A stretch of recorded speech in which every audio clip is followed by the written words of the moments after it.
욥기 7장 1절에서 21절까지의 말씀입니다. 한 절씩 교독하시고 마지막 21절은 함께 읽겠습니다.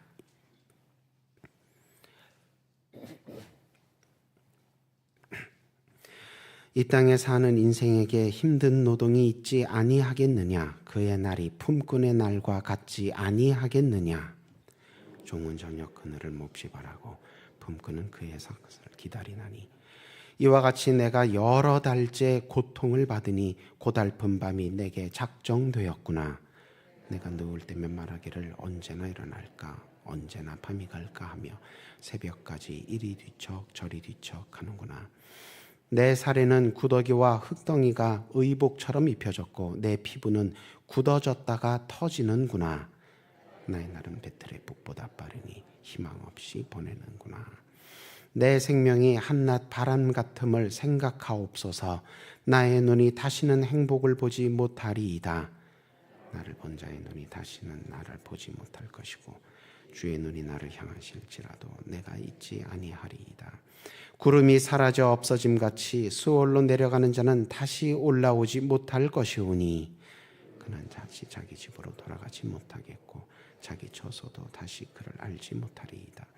그런즉 내가 내 입을 금하지 아니하고 내 영혼의 아픔 때문에 말하며 내 마음의 괴로움 때문에 불평하리이다. 내가 바다니까 바다 괴물이니까 주께서 어찌하여 나를 지키시나이까. 혹시 내가 말하기를 내 잠자리가 나를 위로하고 내 침상이 내 수심을 풀리라 할 때에 주께서 꿈으로 나를 놀라게 하시고 환상으로 나를 두렵게 하시나이다. 이러므로 내 마음이 뼈를 깎는 고통을 겪느니 차라리 숨이 막히는 것과 죽는 것을 택하리이다. 내가 생명을 싫어하고 영원히 살기를 원하지 아니하오니 나를 놓으소서. 내 날은 헛것이니이다. 사람이 무엇이기에 주께서 그를 크게 만드사 그에게 마음을 두시고 아침마다 건짐하시며 순간마다 단련하시나이까. 주께서 내게서 눈을 돌이키지 아니하시며 내가 침을 삼킬 동안도 나를 놓지 아니하시기를 어느 때까지 하시리이까. 사람이 감찰하시느니요 내가 범죄하였던들 주께 무슨 해가 되오리까. 어찌하여 나를 당신의 관역으로 삼으셔서 내게 무거운 짐이 되게 하셨나이까. 함께 읽습니다. 주께서 어찌하여 내 허물을 사하여 주지 아니하시며 내 죄악을 제거하여 버리지 아니하시나이까. 내가 이제 흙에 누우리니 주께서 나를 애써 찾으실지라도 내가 남아 있지 아니하리이다. 아멘. 한 주를 은혜 가운데 마무리하고 은혜롭게 주일을 준비하고자 이 새벽 주님 가까이 나오신 여러분을 주님의 이름으로 환영하고 축복합니다. 말씀과 기도 가운데 주말과 또 주일에 은혜 위에 은혜 가득 받으시기를 축원합니다. 오늘 본문에서 욥은 내가 고난당하는 것은 너에게 죄가 있기 때문이다. 그래서 하나님께 지금 벌을 받는 중이다. 이렇게 말하는 친구 엘리바스의 말에 완강히 반대하며 그렇지 아니하다 얘기하고 있는 중입니다. 어제 함께 은혜 나눈 6장에서는 엘리바스에게 내가 이 고난 중에 있는 나에게 위로와 격려의 말을 못할 망정 오히려 내 상처에 소금을 뿌리는 그런 얘기를 하느냐 엘리바스에게 대들었는데 오늘 본문 7장에서는 이제 사람이 아니라 하나님을 향해서 욥이 불평을 쏟아놓는 내용입니다. 오늘 본문 1절에서 6절 먼저 보시면 욥은 자기가 지금 굉장히 비참한 상태에 놓여 있음을 한탄하는 자기 한탄하는 것으로 시작하고 있습니다. 특히 3절 보시면 욥의 상태가 어떻습니까? 여러 달째 고통을 받고 있다. 그래서 4절에 보니까 밤에 잠도 제대로 잘 수가 없고 새벽까지 이리 뒤척 저리 뒤척 하고 있다. 그리고 5절에 그렇게 내가 마음만 괴로운 것이 아니라 내 형편이 내 처한 경제적인 상황이나 이런 사회적인 처지가 어려워져서 힘든 것뿐만이 아니라 5절 보니까 나에게 악성 피부병이 있어서 살이 갈라지고 터지고 이런 악성 피부병이 있어서 내가 한시도 쉴 수가 없다. 내가 지금 그렇게 비참한 상태에 놓여 있구나. 자기 자신의 모습을 보면서 한탄합니다. 그래서 7절에서 10절 이어지는 내용 보시면 욥이 이제 자기의 인생을 전체적으로 어떻게 평가합니까? 한낮 바람과 같이 덧없는 인생을 내가 지금 살고 있구나. 그렇게 내가 아무리 지금까지 신앙생활 열심히 잘하면서 살아왔어도 정말 하나님이 한번 부르시면 다 날아갈 수밖에 없는 그런 허무한 인생을 내가 살아왔구나. 그렇게 자기 인생을 비관적으로 바라보면서 아주 깊은 절망 속에 가라앉는 그런 모습을 보이고 있습니다. 그리고 나서 이어지는 11절에서 맨 끝에 21절까지 이제 욥이 하나님께 불평을 쏟아놓는 내용입니다. 12절에 욥이 하나님께 내가 바다입니까? 내가 바다에 사는 괴물입니까? 왜 나를 지키십니까? 왜 나를 이렇게 가두어 두시고 자유롭지 못하게 억압하십니까? 이렇게 불평하는 내용이 나오는데, 여기 나오는 이 바다라는 단어는 우리가 아는 이 푸른 바다, 이 자연 환경을 의미하는 것이 아닙니다. 여기 나오는 바다는 하나님께서 천지 창조하시기 이전에 아무 생명체도 살 수 없이 막 혼돈하게 섞여 있던 그런 혼돈의 도가니, 이런 상태를 뜻합니다. 하나님께서 창세기 1장 보시면 어떻습니까? 흑암이 깊음 위에 있고 이렇게 아주 공호가 허무 위에 있고 이런 아주 모든 것이 막 뒤죽박죽 섞여 있어서 어떤 생명체도 살 수 없는 그 혼돈의 도가니에게 하나님께서 질서를 부여하십니다. 하늘을 창조하시고 빛을 창조하시고 하늘을 창조하시고 바다를 창조하시고 땅을 창조하시고, 그렇게 아무것도 살 수 없는 혼돈의 덩어리 가운데 하나님께서 전능한 생명력, 전능한 질서의 힘을 가지고 세계를 질서 있게 다스리시고, 그 모든 나누어진 영역마다 생명들이, 하늘에는 공중에는 새가, 바다에는 물고기가, 땅에는 모든 식물들과 육지 짐승들이 살 수 있게 그렇게 생명으로 채워 넣으시죠. 그게 창조의 앞에 3일, 뒤에 3일이 그런 순서대로 진행이 됩니다. 그렇기 때문에 구약 창세기 기준으로 볼 때 하나님께서 그렇게 질서를 부여하여서 나누어 놓으시고 모든 생명체가 살게 하신 이 세상 가운데 홍수가 일어난다든지 혹은 해일이 덮친다든지 그렇게 해서 다시 물이 땅의 영역에 침범하여서 혼돈이 일어나게 되는 것은 단순히 그냥 자연재해 정도가 아니라 창세기 기준으로 보자면 하나님의 창조 역사에 대해서 반역하는 행위입니다. 그런 반역하는 행위에 반역하는 그 주범이라고 할까요? 이 혼돈의 상징으로서 이 혼돈을 일으키는 하나님에게 대적하는 것의 상징이 바로 바다에 사는 괴물, 바다 괴물이라고 번역된 그런 대상입니다. 실제로 이런 대상이 바닷속에 살고 있지는 않습니다. 아마 사탄이나 혹은 하나님의 뜻에 거역하는 불신앙과 불순종의 사람들을 비유적으로 표현하는 것으로 해석을 많이 하는데요. 어쨌든 이 하나님께서 바다의 경계를, 물의 경계를 정하셔서 땅에 침범하지 못하게 하시고, 바다 괴물에게도 너는 창조에 역행하지 않도록, 반역하지 않도록 바닷속 깊은 곳에 잠잠히 있으라. 이렇게 하나님께서 다스리시고 계신다고 창세기에 따르면 그런 믿음을 구약의 백성들이 가지고 있었는데, 욥이 그것을 그런 구약의 신앙, 창세기의 신앙을 배경으로 하나님께 항의를 하는 겁니다. 하나님, 내가 뭘 그렇게 잘못했습니까? 내가 언제 하나님께 반역한 적이 있습니까? 내가 바다입니까? 바다 괴물입니까? 어찌하여 나를 꽁꽁 묶어서 이 깊은 고난의 밑바닥에 나를 가두어 두십니까? 그렇게 항의를 하는 겁니다. 문학적으로 굉장히 표현을 한 거죠. 그러면서 욥이 하나님 앞에 이렇게 고난 가운데 내가 깔려서 살 바에야 차라리 죽는 게 낫겠습니다. 그런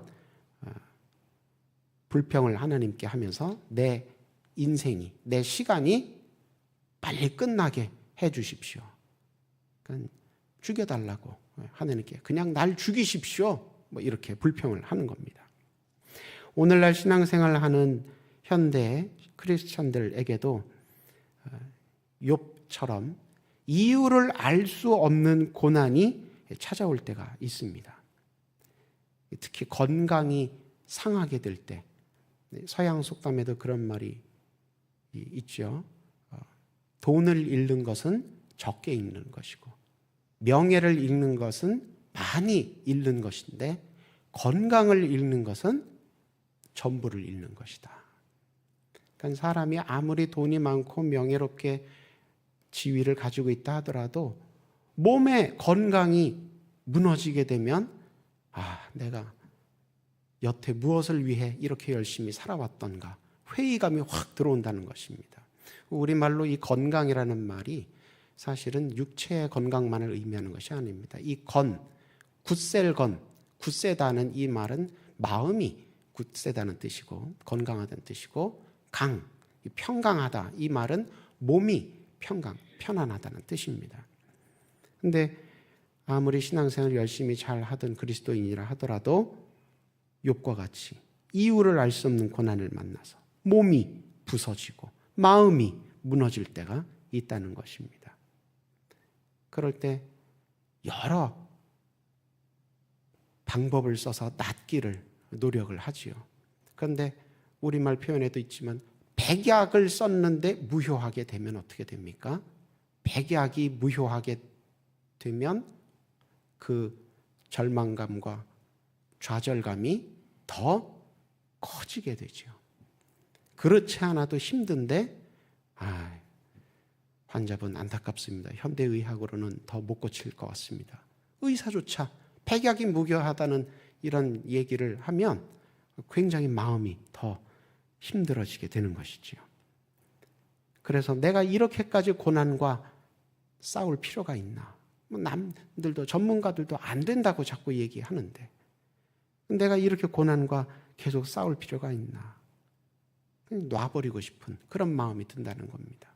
자기 인생 자체가 더덥게 느껴진다는 겁니다. 그런데 정작 응답을 주셔야 하는 하나님은 계속 침묵하고 계시고 나를 이해해 주리라 믿었던 친구들로부터는 이해를 받는 게 아니라 도리어 상처를 받으면 그때는 정말 스스로의 힘으로 헤어나올 수 없는 아주 깊은 실망에 빠지게 되는 것이죠. 이럴 때 어떻게 해야 되겠습니까? 욥기에 묘사되고 있는 욥은 이럴 경우에 우리가 흔히 기대하는 교과서적인 모습, 여러 고난이 겹치고 친구들로부터 상처를 받아도 그래도 기도로 하나님 앞에 신실하게 나아가서 응답받는다. 이런 어떤 우리가 흔히 기대하는, 바라는 그런 교과서적인 모습을 욥이 보여주고 있지 않습니다. 당장 오늘 본문만 봐도 어떻습니까? 신앙인답지 않게 욥은 지금 깊이 좌절하고 실망하고 하나님을 향해 의심을 하고 불평을 하고 항의를 합니다. 이렇게 31장까지 욥은 점점 더 그런 반응을 보입니다. 욥과 세 친구의 대화가 31장까지 계속 반복이 되는데 계속 욥은 자기는 억울하다고 하고 세 친구는 아니라고 네가 뭘 잘못한 게 있으니까 이렇게 벌 받는 거라고 그 얘기가 계속 이렇게 다람쥐 쳇바퀴 돌듯이 반복되는 것 같습니다. 근데 사실 좀 자세히 읽어보면 똑같이 반복되는 게 아니라 나선형으로 얘기가 진행됩니다. 나선형이 어떻습니까? 위에서 내려보면 동그라미지만 옆에서 보면 점점 올라가고 있죠. 욥과 욥의 세 친구들의 대화는 31장까지 같은 주제, 같은 방식으로 전개되지만 더 격앙됩니다. 욥도 더 격렬하게 아니라고, 나는 죄가 없다고. 근데 세 친구들은 아니라고, 네가 죄인이라고. 환자 욥과 그를 정죄하는 세 친구들의 대화가 31장까지 이렇게 답답하게 계속됩니다. 하나님은 한마디도 들려주시지 않습니다. 이런 상황이 사실은 어떻습니까? 일부러 욥기가 비극적으로 억지로 만들어낸 상황이 아니라 사실은 이런 현실이 정말 신앙인들의 현실적인 신앙생활의 모습이라고 할 수 있습니다. 오히려 우리가 신앙생활할 때 이런 경우들이 오히려 우리에게 더 현실적으로, 실제적으로 느껴진다는 것입니다. 나는 문제 있을 때마다 기도하면 난 다 응답받아. 그렇게 신앙생활을 하는 사람은 정말 극소수고요. 대부분의 성도들은 나한테도 정말 해결 안 되는 기도 제목이 있는데 하나님은 응답이 없으시고 내 주변에서는 고만 기도하라고, 포기하라고, 혹은 네가 기도를 열심히 안 하니까 응답이 안 오는 것이, 이런 상처를 받는 말을 듣는 경우가 더 많다는 겁니다. 그래서 욥기가 사실은 우리가 신앙생활 하는데 비추어 볼 때 꼭 우리의 자화상 같다는 겁니다. 욥은 고난 앞에 당황하고 불안해하고 절망하고 혼란에 빠지고 심지어 하나님 앞에 죽여달라는 그런 불평도 아니죠. 이건 아주 막말을 하는 거죠. 하나님 앞에. 그렇게 우리가 기대하는 교과서적인 모습과는 다른 모습을 보여주지만, 그런데 욥에게도 한 가지 우리가 본받을 만한 모습이 있습니다. 무엇입니까?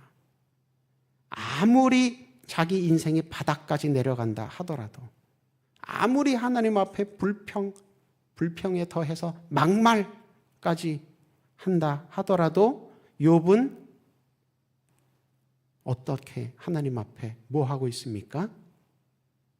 오늘 본문에서 발견하셨습니까?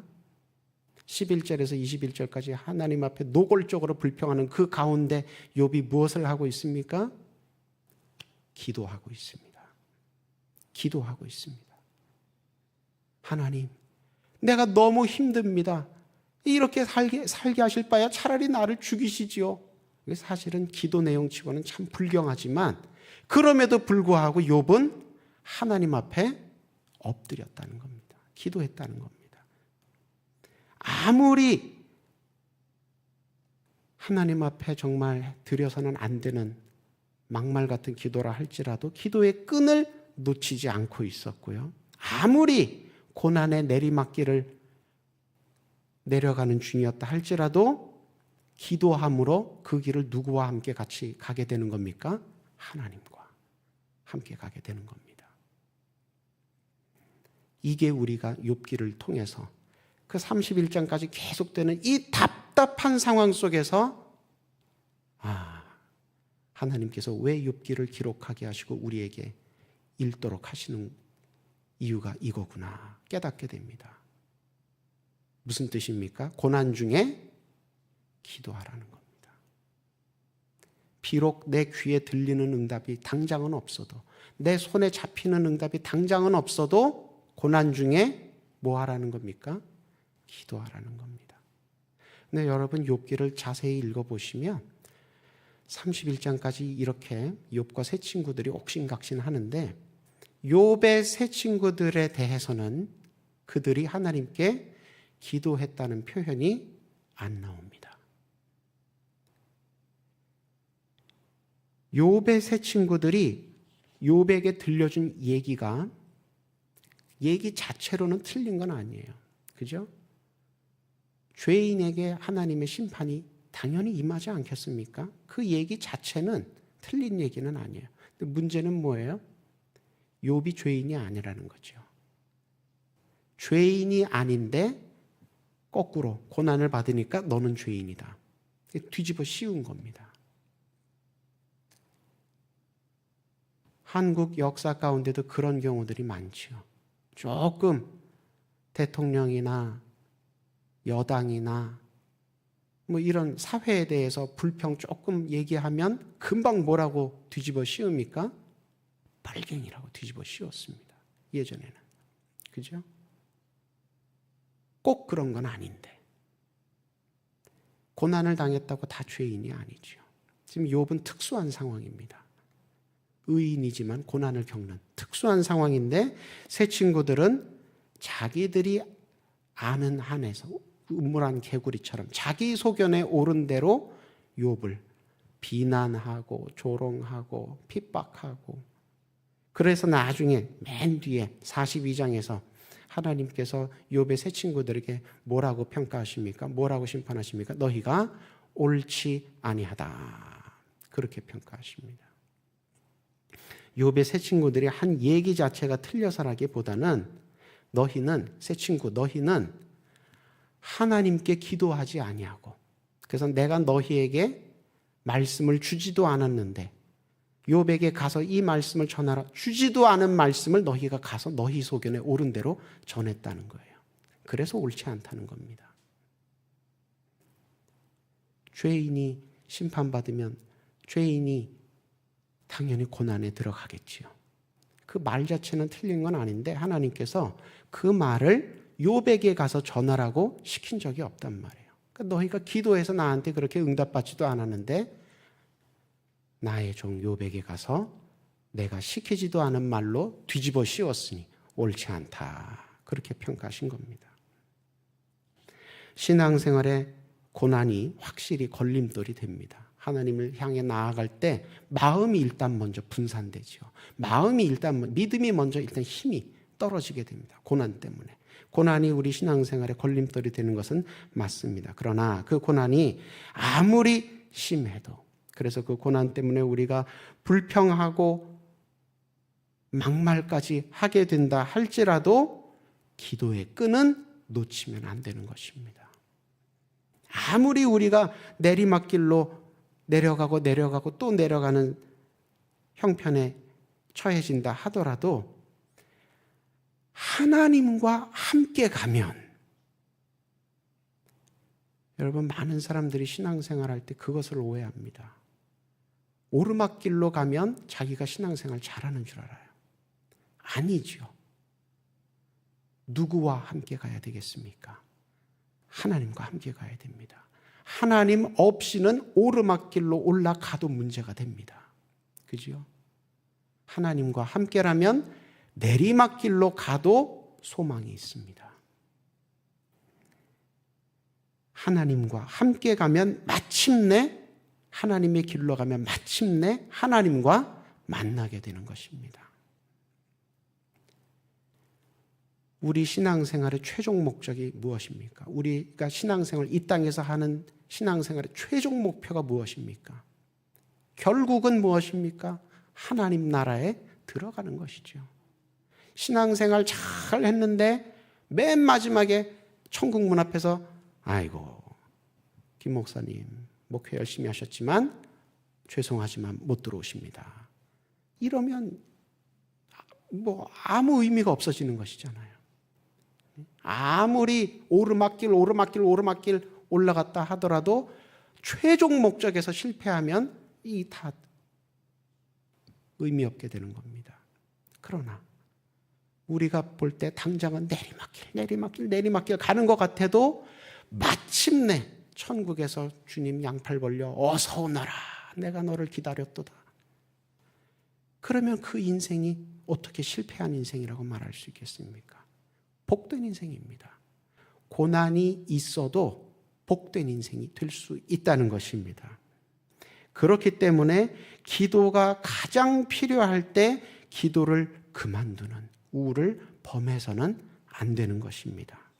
기도로 고난을 견디고 버티고 마침내 이기는, 비록 우리의 현재의 신앙생활이 꽃길이 아니라 가시밭길 같다 할지라도 주님과 함께라면 끝까지 충성해서 마침내 하나님 나라 귀하고 복된 그 영광의 집에 다 들어가게 되는 저와 여러분 되시기를 주님의 이름으로 축원합니다. 기도하겠습니다. 어둡고 두려운 고난 속에서도 우리의 소망이 되시는 주님, 말씀을 통해 기도로 하나님을 이기려 할 것이 아니라 고난을 이겨야 함을 배우고 깨닫게 하시니 감사합니다. 말씀에 힘입어 소망을 잃지 않고 끝까지 기도하여 마침내 주님 만나는 복과 은혜를 누리게 하여 주옵소서. 이 시간 육신의 연약함으로 말미암아 오늘도 하나님 앞에 기도로 시작하는 환자들 위해 함께 기도합니다. 하나님, 이 하루 주님께서 저들과 꼭 함께 하여 주셔서 병의 차도가 있게 하여 주옵시고 다치고 상하였던 모든 부분들이 기도하는 가운데에 낫게 하여 주옵소서. 시술되는 모든 치료의 과정과 또 투여되는 모든 약물 가운데 주님 은혜와 능력으로 함께하여 주옵소서. 11월 16일 시험을 보는 우리 교회 수험생들 하나님께서 한 사람 한 사람 기억하여 주옵시고 저들이 기도하는 가운데 하나님 뜻을 먼저 깨닫게 하게 하옵시고 하나님 뜻에 힘입어 하나님 뜻을 붙들고 닥친 시험을 성실과 진실로 잘 준비하여서 결과로도 하나님께 영광 돌리게 하여 주옵소서. 세상 가운데 머리 될지언정 꼴이 되지 아니하고 모든 맡기신 은사와 달란트와 소명 가운데 하나님을 향하여서 잘 준비하고 세워짐으로 하나님의 나라에 귀하게 쓰임받는 일꾼들로 성장되게 하여 주옵소서. 우리 교회를 68년 전에 뜻하신 바 있으셔서 수유동에 세우시고 지금까지 구원의 방주의 사명을 잘 감당케 하심에 감사드립니다. 또 앞으로 69년 또 앞으로 70년 계속하여서 예수님 오시는 그날까지 맡기신 직분과 사명을 잘 충성스럽게 감당하는 하나님의 귀하고 복된 충성스러운 교회 되게 하여 주옵시고 우리가 모든 환난과 시험 가운데서도 기도로 말씀 붙들고 기도로 뚫고 일어나 견디고 일어서는 교회 되게 하여 주옵소서. 이 주말 주님 손에 온전히 의탁하오니 은혜로 채워 주옵시고 귀하고 복된 예배의 날 주일로 나아갈 수 있도록 준비케 하여 주옵소서. 예수님 이름으로 기도드립니다. 아멘. 하늘에 계신 우리 아버지의 이름을 거룩하게